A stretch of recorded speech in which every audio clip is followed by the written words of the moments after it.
Hey, welcome to my little corner of the world over to you. I am so appreciative that you are stopping by. I'm speaking with amazing talent here. This is Tyler Arrowsmith from the band JAYLER, which is just breaking out like crazy over in the UK. Let's hope that they come over here to the US. I mentioned that a few times here in this podcast because I'm just wowed by them. And I love being here to help promote a band that is so deserving of really reaching new heights. Check them out, JAYLER, and enjoy my little talk with Mr. Tyler Arrowsmith, straight out of the UK. Good afternoon, Tyler. It is great to see you. And do we have video Hey, and sound? This, yeah, we're on. oh my gosh, it's working. How you Sometimes doing, these pal? things doing all right. Sometimes Good these man. things get glitchy. You know how it is. Well, fingers crossed we'll be all right.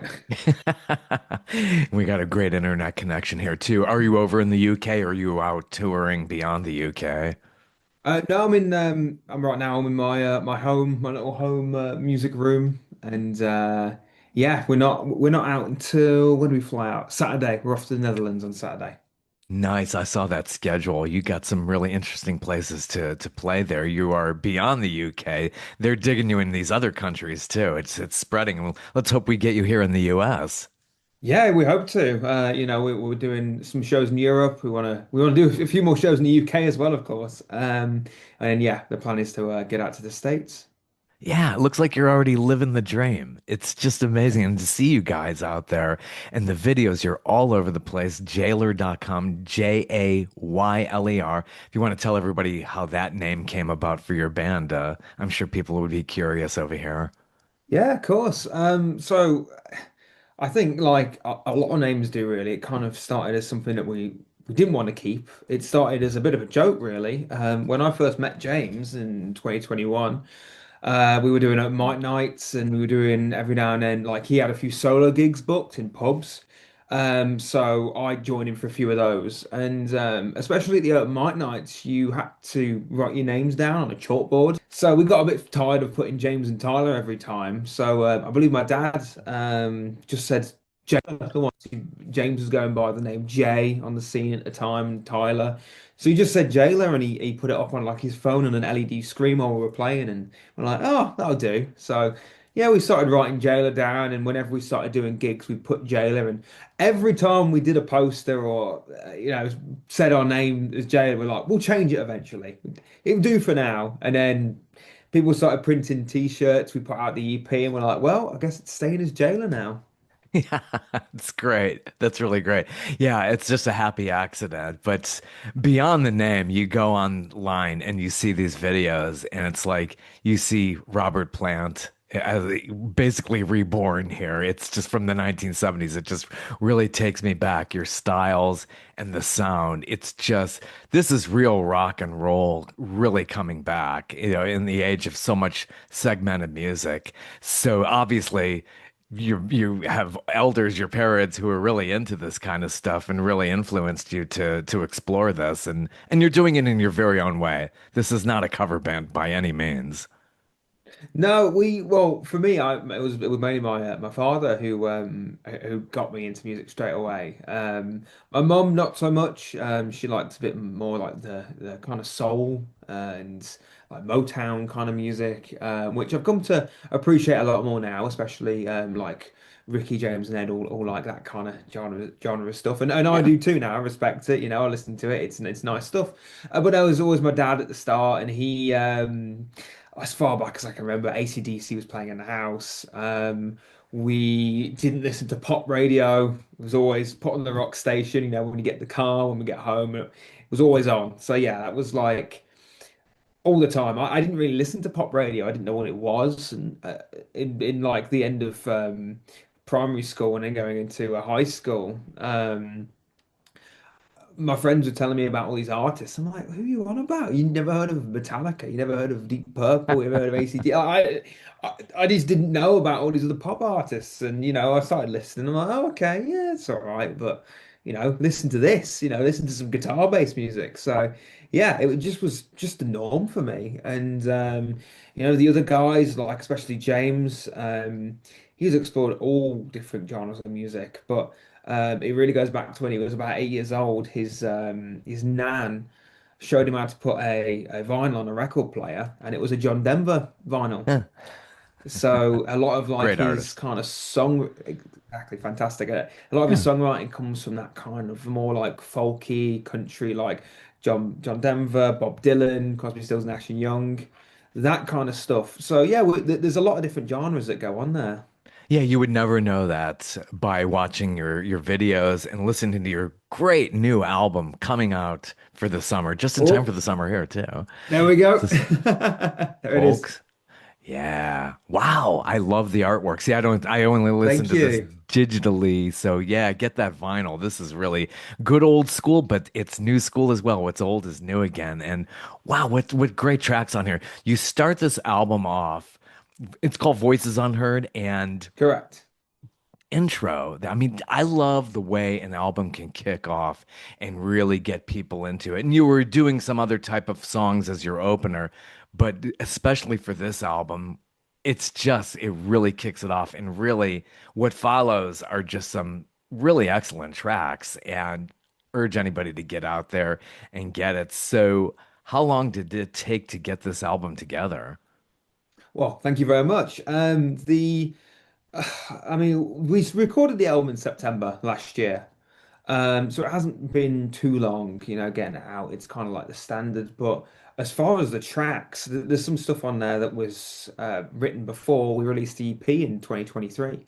Like off the top of my head, Love Maker, The Rinsk, there's some big ones. Down Below was probably 2024. So the thing is, we wanted to record the album originally back in 2024, and we did. And I don't know if you've seen, we got Love Maker already Mhm. released on our Spotify, but we've actually re-recorded that for the album because back then when we recorded it, we were very young, a bit naive. Okay. And we went into the studio to record, and we were kind of told how things should sound. And obviously, young Oh, naive sure. bands, we listened. You live and you We had our learn. set. That's the whole thing. Yeah, you live and you learn. And I think if you listen to Love Maker as it is released versus REP, and then listen to Voices Unheard, you'll hear that the EP sounds a lot more like Voices Unheard. Obviously, Voices Unheard is a lot more polished. We've had time to expand on it and practice and get better at our instruments. Whereas Love Maker doesn't really sound like us. So yeah, that happens. Mistakes are made. So we recorded some tracks that are on Voices Unheard, but because quite a lot of songs have been written, in the past probably year or so. So all last year, that because we're always constantly trying to improve. So there were songs that we demoed before and then completely rewritten for the album. It's So kind of quite interesting a to while. see, music like nobody's heard it before, and you try it out in front of an audience, and you have some examples of that too out there. How does that feel when you're just putting this thing out? Hey, this is our new song, nothing, not recorded yet, will be on the next album. How does that feel when you first start doing that? It's a great feeling. We started doing that back when we were playing pubs because we didn't have any music out. So when we started to become of an originals band and we started to move out of the pubs into the clubs, we had to play unreleased music because that's all we had. So I remember one of the first times we started a show with Down Below. It was at a festival in 2024, and obviously I think we had a few tracks out on the EP. But that was it, so we started the show to a crowd of people who've never heard of us before, and we started with Down Below, which is the first track on the album, and that was a real great feeling Down to below, just yeah. go ahead and just kick into the show with that because it's like definitely one of the more lively songs. And yeah, and you have this like slight bit of doubt, like, oh God, no one's heard the song before. What if they hate it? What if they're like, who the hell is this band? And we kick in and we play the song, and you can see people really rocking out down the front and enjoying it and connecting with the music, which is what we're always for, that kind of connection to crowd participation. we finished the track and the crowd goes wild, and we're like, well, that's gonna go on the album, isn't it? Oh, yeah, total winner. And starting with that harmonica, that's just, another thing that brings me back to stuff from my childhood. I remember Led Zeppelin being together.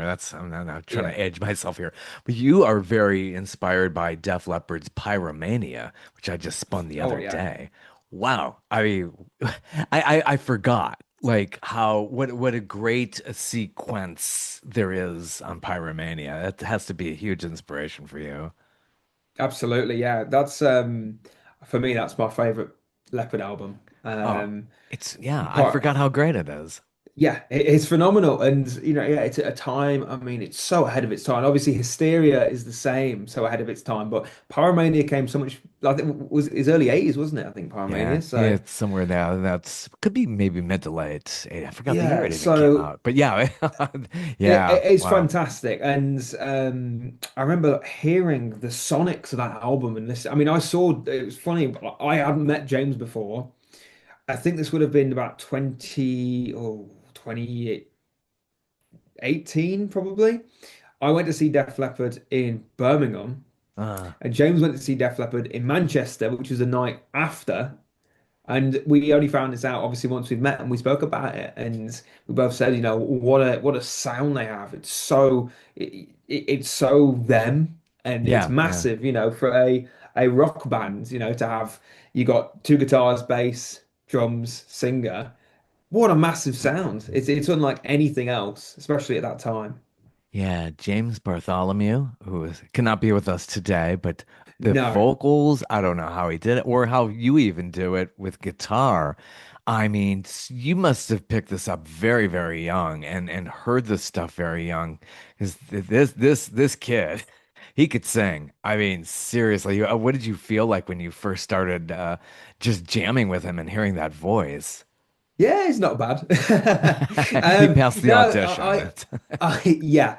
Well, when I first met him, I was just trying to find anyone. I was literally like, I was doing these open mic nights down my local pubs, bars, and the only people who were into this kind of music and would play it were people in their, I don't know, like 60s plus. Mm. So, and I'm like, nothing wrong with that. And I gained a lot of experience from playing these blues tracks I'd never heard before. Like I remember it was like the first time I'd ever been told, oh, this is a 12 bar blues in the key of A, just join in. I'm like, okay, little like 15-year-old kids, never heard of and I think we would have played like maybe like a Muddy Waters song. I'm like, I've never heard it before, but just improvising. So that was a good experience. But I was obviously trying to find someone who was like-minded my age. So after a bit of scouring online, we found this open mic night in Tamworth where James is from. And I went over there and I was very nervous at first, but I had my Gibson guitar next to me and he walks up to me and goes, Bro, is that a real Gibson? I'm like, hey, Uh, yeah, yeah. And we kind of bonded over that first and we had a little chat about some of the stuff we liked. And he was like, "Do you want to join me? We'll do some tracks." I was like, yeah, I'd love to do that. So we played an AC/DC track, a Zepp track, and a Darkness, I believe in a thing called Love. And it just went down a storm. And it was just great to have that energy and that feeling with someone who was very similar age to me. And we just got on really well from that point on. And he already had a great voice. Um, but I think in the last few years, we've all done a lot of learning, a lot of working on ourselves as musicians and as a band. And it's yeah, just something that happens in time. You can't just do it. You've got yeah, to you got to spend the time on practicing and practicing. And he really took it seriously. And with his voice, he's because I think a lot of people just think, oh, it's just you can just scream and give it your all, but then you blow your voice out. So James, yeah, he's become very careful and he knows how to look after his voice. But he's great, and I think that as a band we always try and complement the music. yeah. So that's also very important. I think we all do that job pretty well. Yeah, absolutely. A video really plays a huge role in the band's existence, and recording your live performances, clipping them and putting them up on YouTube and places like that is really, really showcasing what you all do. The one standout is Riverboat Queen. It's just really a rocker. It really captures the performance live and gets people a good feel for what these shows are all about and how much energy really goes into that. Makes it look really easy, but there are many hours of rehearsal, I'm sure. Yeah, we tend well, we do rehearse every show. But what we don't like to do is like over what's the right word? So it's like over prepare. We always make sure there's room for improv and like a bit of crowd participation. So we'll go in there and we'll practice the songs at our studio. But then we'll always say, right, well, now we've got a few minutes here where we can have a bit of like crowd moment.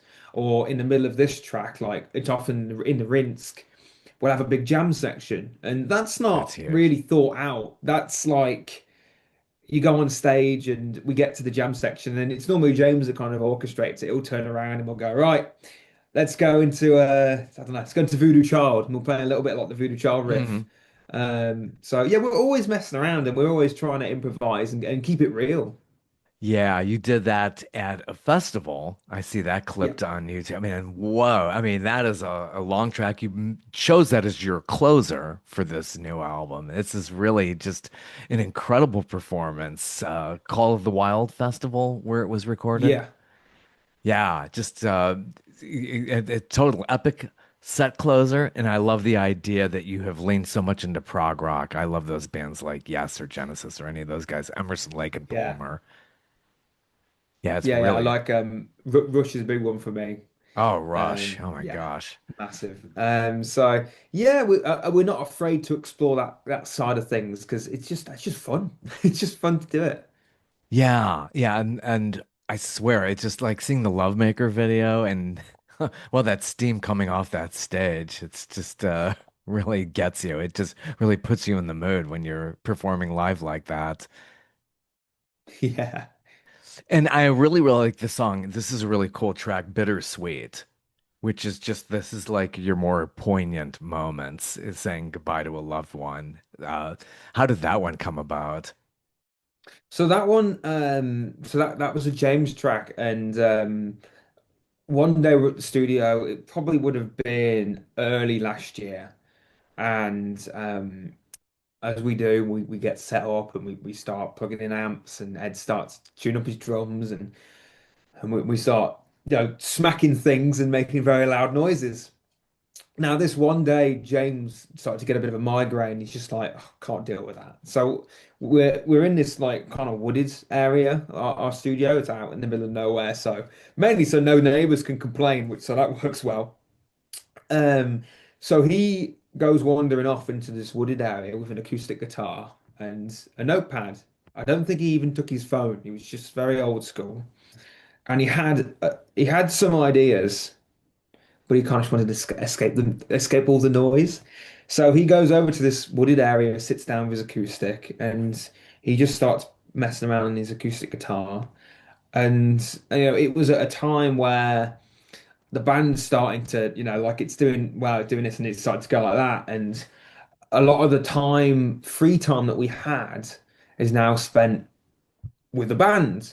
And so started writing these lyrics for a song, and it's basically about having to leave someone to pursue not just for James but the other person as well to pursue your dreams, pursue your career. And it's this bittersweet moment where it's like you're celebrating and you're talking about the good times, but it does have to end so you can carry on and move on. So that's what the song's about, and it's very different from anything else on the album, but it's on purpose really, because we're trying to show all sides of the band. It's our debut album. We want to explore all these different sides. As I said earlier, we have a lot of different influences. So we want to explore these different sides of JAYLER on upcoming albums. So we thought for the debut, let's show off the straight up blues rock in your face at the start and down below. We'll show off the more like pop kind of side of like the Getaway, the softer side of Bittersweet, and then we'll bring it back up with the more powerful songs like the Rinsk. So it's all, yeah, it was important to us to do that so you can show the story. Yeah, and James's effort there as he organically grew that song. And then Over the Mountain was without James at first, the other three of you, and then getting him involved. He was just started out as that jam and just really came to be this very epic track on there. Yeah, that was another one. It was just messing around in the studio. Yeah. And the three of us, I think I just started jamming on a riff. I was just trying to get something a bit different, and it's kind of based on like the more funk blues thing. I'm a big Nuno Bettencourt fan, extreme, Yeah. and it was kind of I was playing it a lot faster, kind of like an extreme thing, and then I slowed it down. I was like, oh, this is cool, and we just recorded like the riff section a couple times around. And yeah, next time James was there, we showed him what we'd recorded, and he was like, I really like that, but that can't be the chorus. It needs to have the riff into a big chorus. Hmm. I was like, all right then. Standard chord progression, bang, how's that? And there it was. There's a song. Wow. Great. Excellent band on the level of, as you say, Led Zeppelin, Free, Bad Company, and great new album out there. You've had other works out there before, including EPs and singles, but this is the first full-length album from the band. Yeah, that's right. We have some demos as well, but those the demos are gone now. It's really weird. So it's just going to be the EP and the album. Yeah, and later, many years from now, you could release all those demos as Maybe, or get them box remastered sets. first because they don't sound the best. Yeah, with the technology these days, it's really incredible what you could do with something that's very amateur and really punch it up. There's just so many tools now. It's crazy. But this is really organic. This band is just this is not AI. This isn't auto tune. This is real rock and roll come back. Yeah, we actually got quite a few people commenting, and even I think Mark, the singer of Dirty Honey, when we played a show with them, he did an interview with the promoters for the festival. They put on like this big interview for all the bands, and one of them asked him about JAYLER, and he goes, "Well, when I first saw them, I didn't think they were real. I thought they were AI. I thought they were, there's no way that kids are playing this kind of music." So we've had that quite a few times, that whole AI thing, but no, we're very strong preachers of, the creativity side is human. It's, if you've got AI trying to replicate this very human thing of creativity, then you're gonna lose that. We need to fight for our creative freedom. We need to fight for this to be human. The more fake AI stuff that gets about, the more it's just gonna muddy up all the waters, and it's gonna cause problems for upcoming musicians. So we're here kind of fighting that corner and trying to fight for all the newer, developing, up and coming artists, because it's hard with the amount of stuff that's going out. I know, like Spotify, it's getting to the point where there's like tens of thousands of songs per day going up on there that are all AI. So yeah, it's a scary time, but we're gonna fight for it. I know, what a downer. What a downer, because you see this talent out here and you're really doing the work and writing your own lyrics, making your own melodies, and then AI is just it's so sad and it's advancing too quickly. We have to do something about that. And Yeah, what AI can't do are the live shows that you do in Netherlands, going to Bulgaria, that's amazing. And just that's so yeah. cool. That really is. Yeah, that's very true. I was saying that, oh no, I know they did like the ABBA Voyage thing where they were holograms. I was like, they're gonna make like AI artists holograms. No, but the No. live, I don't think they can copy me on stage. So that's not yet. Hopefully Let's they hope can't. not, So or that's they all right. get robots out there too. Oh, that's sad. Yeah. That better not No happen. thanks. No. I think I'm checking out of going off the grid at that point. Yeah, Gosh. it's probably safer. Anyway, so this is great. You're going on tour, doing these live shows, hitting all these countries. Hopefully, you come to the US one day. We really hope so. I mean, we deserve to have you over here as well. So, really, best wishes, and I hope everything goes well going forward for all of you. Thank you very much, and thanks for having us. Well, having me. Yes. Hopefully, James is doing well. Yeah, yeah, all good, all good. We're just double bookings and trying to trying to make the schedule for all the Zoom. So just me today. That's okay. That's okay. Best wishes. Thank you so much for dropping by and stopping into my little corner of the world. No worries. Take care. Bye-bye. Right. Hey there. Thank you so much. I was just having a really, really good time. That is a wonderful band. Check them out. JAYLER, JAYLER, wherever you can get that music, and check them out on YouTube. They got some amazing, amazing performances out there on YouTube, especially the live ones and some good concept videos like Need Your Love. JAYLER, check them out. Hope to see you all soon.